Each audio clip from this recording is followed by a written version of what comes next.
Questa mattina va in scena un hackathon con gli studenti. Ci può spiegare com'è nata l'iniziativa, di che cosa tratta e se ci saranno degli esiti futuri? L'iniziativa parte ancora un paio d'anni fa, nell'epoca del riconoscimento a patrimonio UNESCO delle colline di Conegliano e Valdobbiadene. La cosa a cui abbiamo pensato è come sarà il traffico e la gestione della mobilità in quest'area, sia Conegliano che la porta d'ingresso, ma anche tutto il quartiere del Piave.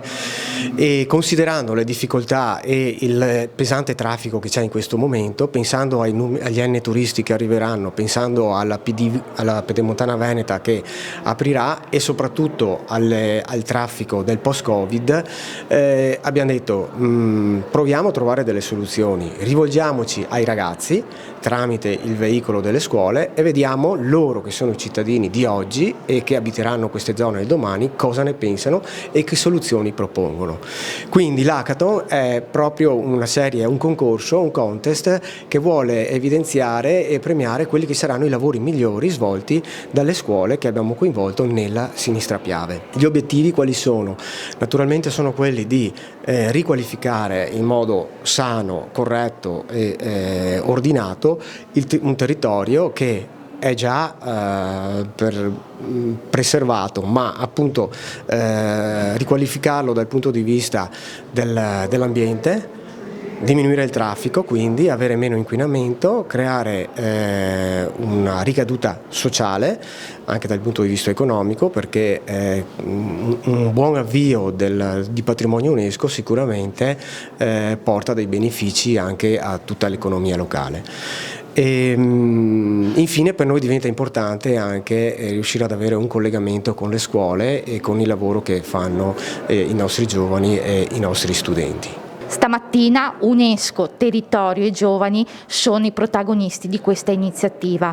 Quanto è importante il legame tra le nuove generazioni e il territorio e che cosa si può fare in futuro per incentivare questo rapporto? I giovani sono il nostro futuro e dobbiamo cercare di formarli, di dare la possibilità loro di far crescere un territorio splendido come questo. Siamo appunto in una terra patrimonio dell'UNESCO, ci sono delle colline straordinarie e il territorio può crescere solamente se i giovani riescono a mettere a frutto l'esperienza di quelli che hanno qualche anno in più, e quindi penso che la formazione dei giovani anche rivolti al loro territorio sia fondamentale.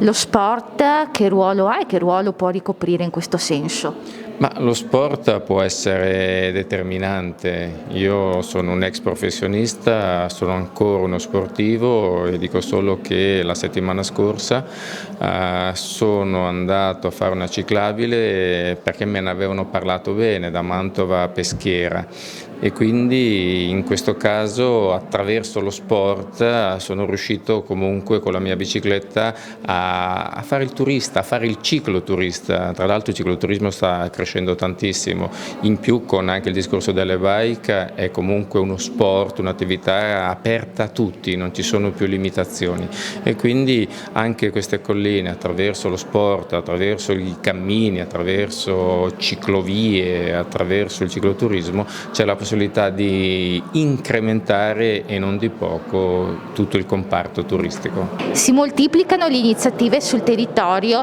in chiave UNESCO. Voi come associazione come le interpretate e quali sono le prossime progettualità per il futuro?